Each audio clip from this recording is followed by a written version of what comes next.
Today we're gonna quickly snatch up that black border on the new map Tricky Tracks, the expert map. How expert is it? Is it one of the hardest in the game? I don't think so, but I don't think it'll be too much of a cakewalk either. Now, this is not my first go at this map. Just for some quick reference, several months ago, I made this video where I showcased it before it came out because this was a user-created map that won the map competition. I think the biggest glaring difference between the submission and the final product is, well, the environment is way less gloomy. Definitely changes how it feels. It feels like it's been vandalized all over the top left here by ZJ. I bet half the people watching don't even know what that is. Anyway, I think a classic 2 Desperado start is the way to go here. And just if you, I guess you haven't seen the original, how the map works, well, here you go. The Bloons come in fast, but they come into a screeching halt in the middle. Just kind of like a train station. Stopping to pick up passengers. In this case, Bloons they're just slowing down and zipping on through the exit.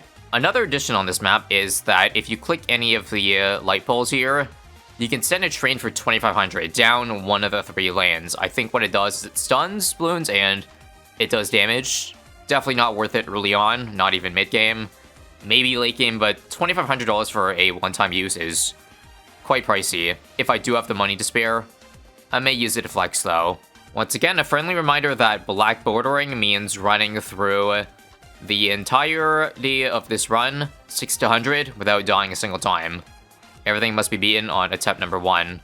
I don't mind dying in the early game, because that's probably most likely where I'm going to die, because I don't have a general strategy in mind, for the early at least. I know my late game strategy is going to be Bomblets. Why Bomblets? It's very simple. Since Bloons are going to mostly spend their time in the middle of the track, explosions are perfect. Because explosions are concentrated on a small area, and so they can use up their Pierce a lot better than, say, if it was just a straight line where Bloons were at the same speed. Hence why the striker pick.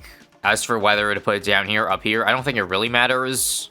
I'll just do it over here. Start with oh, that was not a good starting whiff. Come on, gimme strikers. Now, striker also has the issue of it being a explosion. I think its projectile speed is a bit faster. Yeah, it didn't whiff that time, so I'm confident it will be able to keep up. Now it's just the very bottom lane that we're stuck with. Might switch to sniper to first if it struggles, but nope. Oh, played round 15. Let's do double sniper to be super safe. Once you get a cluster bomb, I'll stop worrying. Let's just use a striker stun for fun. Might be a bit risky, but I think I'm going to try to jump for a cluster bomb now. Reason being, cluster bomb will actually hit 2 of the 3 lanes, even if the starting point is the middle. I think frag bomb is also a good start. I think the frags can have the distance to reach both sides. This round is a bit harder, but beat it, and we are through. Nice, got it. There's cluster, and there we have it. The explosion radius isn't quite very big, so I think I need bigger bombs to reach, right? Yeah. It did damage there, finally. You might notice that, like, the lanes that each Bloon comes from, either from the right or the left side, they are not on the same track. One is above the other, so right now, it seems like the bomb only gets it on one of the lanes, like, if it shoots on close. Oh, crap, I'm dead. Yep, I saw that.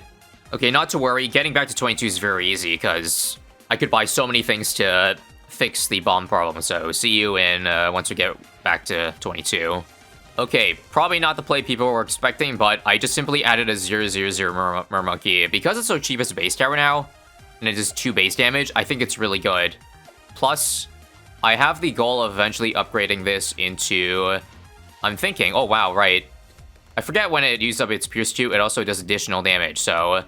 It just, like, one-shot yellow Bloons for 4 damage there. 5 damage there with the pink.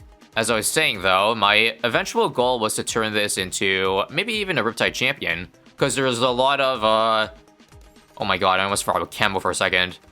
But there's a lot of potential in having its attacks go up this way and then have her tridents do more damage.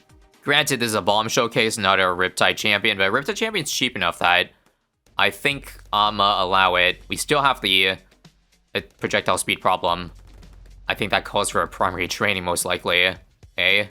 Before that, though, let me get a... Oh, I gotta use a stun here. Heavy bombs, 203. That looks sus. There's one big flaw about this strategy. It's definitely early game camos are annoying. In hindsight, I probably shouldn't have spent 325 on this and just got, like, Eagle Eye. This is better camo. Or alternatively, right, remember these are really cheap camo too. Sometimes I forget that the tier 1 grants instant camo. And since I already want this because of the Seeking, I might just get it anyway for, like, buy camo upgrades on all these guys. So that I don't have to wait 4K for a village early, you know what I'm saying? So yeah, not enough money for the 020 on 33, so I'll just buy this in advance. Probably just these 4 upgrades for now. Make sure to camo priority too. And we should be good, I feel, right?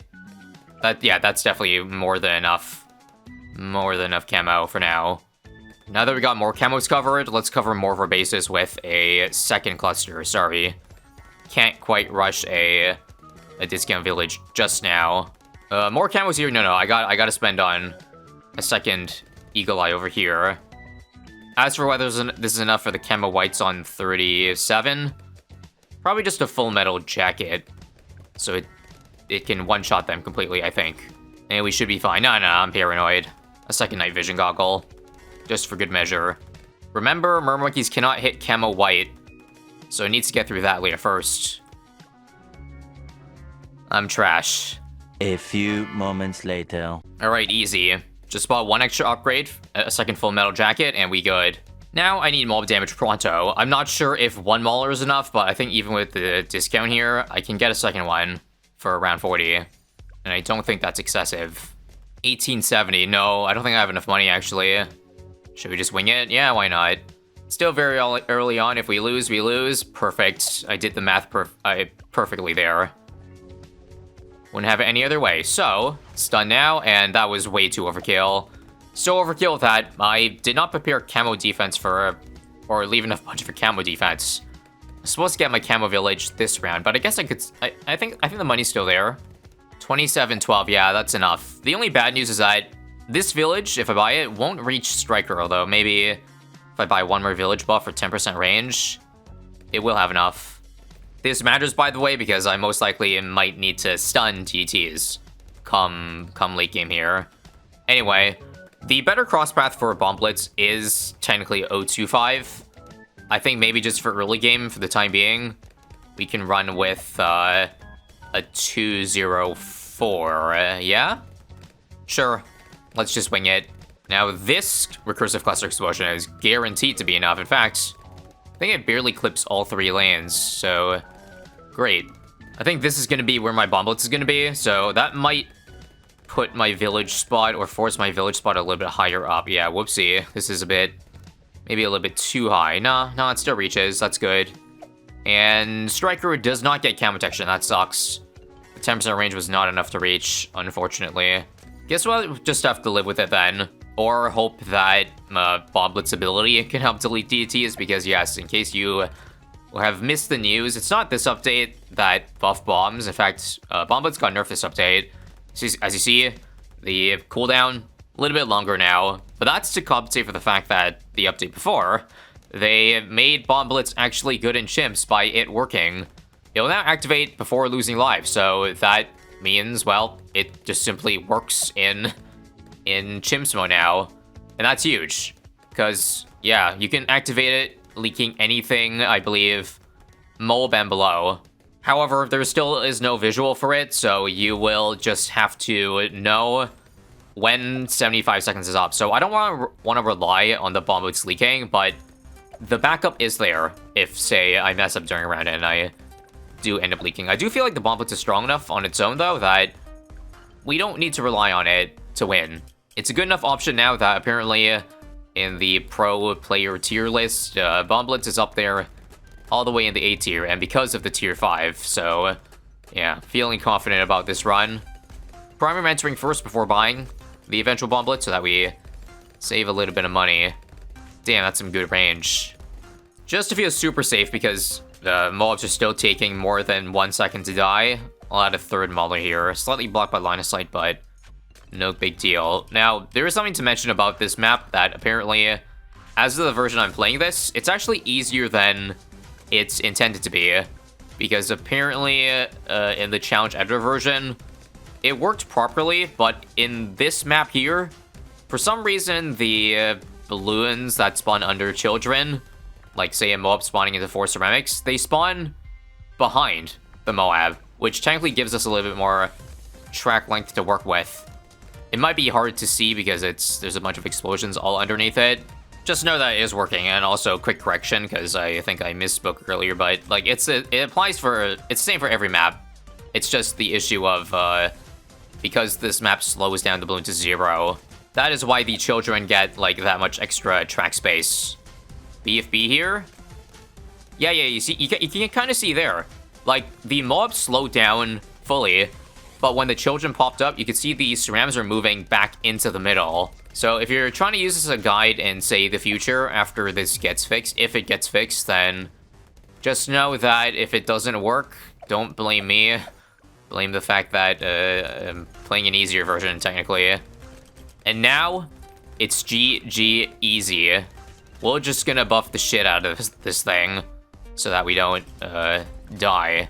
So first things first, Berserker Brew. I also just realized that Striker can reset the Bomblets ability. So if I cannot count to 75, or if I'm not confident, like, that the Bomblets ability is back up in time, I can always just use that to guarantee I don't end up dying because I mistimed it. It's a good feeling when you are already looking ahead to the late game because you got the tower you're already, like you were aiming for, gunning for. Speaking of gunning, here's a glue gunner.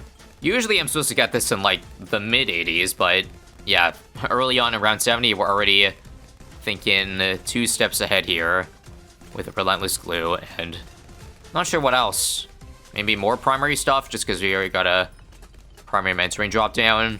Now that I think about it, it feels like the last half a year of Bloons has like been so much love to primary monkeys and so little to the rest. I mean, like, for one, last 2 paragons being primaries and hero, 4 primary monkeys, aka Silas, a frickin' Desperado, which is a primary.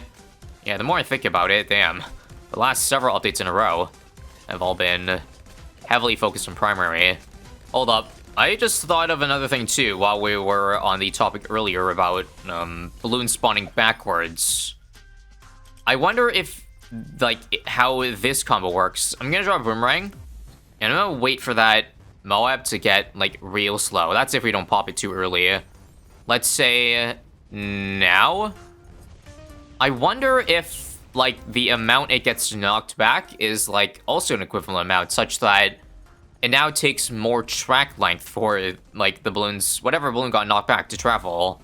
I don't know, perhaps Ninja Kiwi already did put that into the equation when, like, taking into account knockback, and that's not how it works for other towers. Just a shower thought, though.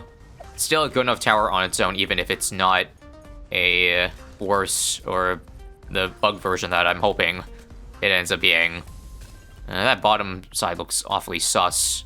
How about, say, we upgrade at least a couple of these to assassins? That will give us a bit more mob damage, especially on single target, which I think is our biggest issue right now. While good, Bomblets is only 5 damage base per shot, I believe. I got more money than there is to spend, so here's Overclock 2. Which I just realized, I guess since Striker doesn't see Camo, the D Camo can kind of help him detect some DDTs, so that's an added benefit of getting it. I think it only makes sense to go for an absolute 0 at this point too, eh? While we're on the, like, subject of primaries. Sure.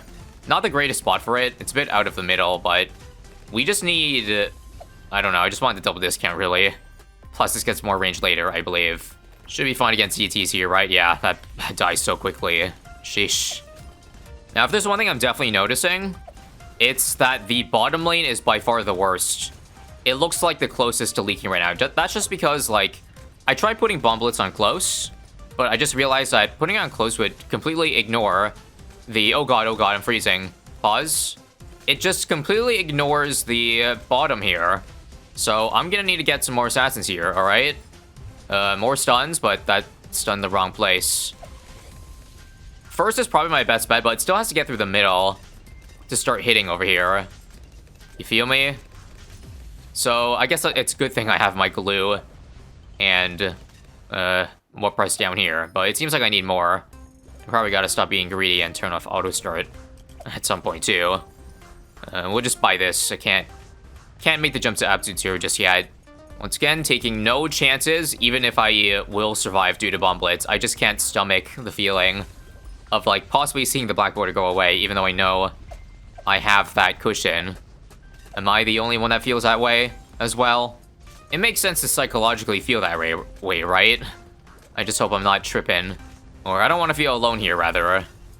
Okay, 94 looks good. Yeah, once we clear the round, or the top two, Bomblets can finally focus it down. But that's a big but. This round's definitely the scariest, though. 30 DDTs. If I don't have absolute zero in the middle of it, I'm cooked. I'm cooked, I tell ya. I'm gonna just spam a couple assassins here or there. Got the overclock. Got the absolute zero. See if I need to use it. I'm just watching the bottom lane, really. If any DDTs look like they're about to start speeding up way to the exit, quickly use it, but I think we're good. Okay. We've definitely got more than enough slowdown now. Now it's just focus on bad damage, okay? I got a lot of money, like, still laying around, but I just gotta send it 98, just because I don't know. I need more money than this for 100, so I wasn't gonna spend it regardless. Overclocked it. It seems to be shooting up, which is not good. I'll use an early freeze to freeze them ZMGs over there. I should use the mob assassin ability only when it's on strong, so that it like targets ZMGs, is what I'm saying. Stun now. There we go. Striker Def will land down there because there's only ZMGs left. It looks like they're close to getting through, but no. We good, right? I'm gonna hold this ability for DDTs next round. Nice. I want to kind of prep some abilities before round 100, but I think a Spike Storm's a dumb idea. Even if you buy a smart one, 042, pretty sure it lands on all three because they count them as active tracks. So honestly, I have no clue what a good round 100 defense is because I can't afford mobile limb. Maybe I just spam more assassins. That's a issue for after this round, okay? We'll deal with it later, okay? Don't use the absolute zero until all four are out. In fact, no, I gotta use it. I might have leaked there if I didn't. Last round ago, what do? I mean, I think bombs have got us all this way. It only makes sense to just believe in them and spam them. Let's use our assassins now. It looks scary, I will admit. Let me pause. It looks scary because it got to the middle really quickly. I'm gonna use the refresh here. This is double damage. Double damage. Oh, yeah, that massive. Okay, why was I even worried about it? Because I just remember that I think double damage is applied to bomb ability. So each assassin, which does 1200, or sorry, 750, now does 1500 per. So 1500 times 8, quick math, is 12,000. Right there from assassin abilities. Made perfect sense why it went down so quickly. I guess if there's just, again, one negative on this map, it's just that it's hard to tell when exactly you're going to die until they start zooming by. By the time they start zooming by, it's too late. Basically what I'm saying is that the speed up mechanic at the end makes it feel like you're close to danger, when in actuality, or reality, you may not be. By the way, I'm just running this through real quick, just to see, because I haven't seen the Bomblets ability at all. Let's see it happen at least once, and how long into free play it will take for something to finally leak through. Again, it's gotta be a mobile below, though. I forget if... no, I definitely don't think a BFB will work. Has to be a Moab. Anytime now. Oh, what? Game over? Hello? Excuse me, but I don't think the Bomblets ever activated, or did I miss when it happened? Or maybe it's such that the speed of the Bloons, like, will leak you lives before it even activates. Like, that's my theory. Yeah, we died. I'm pretty sure it's not on cooldown. Well, I can always test by duh, using the reset. Now, this reset does do double damage, so I think we don't lose here, but... like... okay, there we go. Bomblets did activate, sorry. It definitely did... sorry, it did activate, I think in a previous round. I saw some balloons disappear, but... again, I turned down accessibility. I always do that, by the way, for, like, homeland reasons. Granted, we're not doing Homeland here, but yeah, you get the point. Ultimately, glad we didn't have to rely on the Bomblets ability in the first place. Otherwise, again, that would have been very spooky. And just for proof of Black Border, there it is. Well, technically I got a long way to Black Border, but the Black Chimps badge is the hardest of them all. Just depends now on whether I have 2,000 hours to grind the rest of the game modes.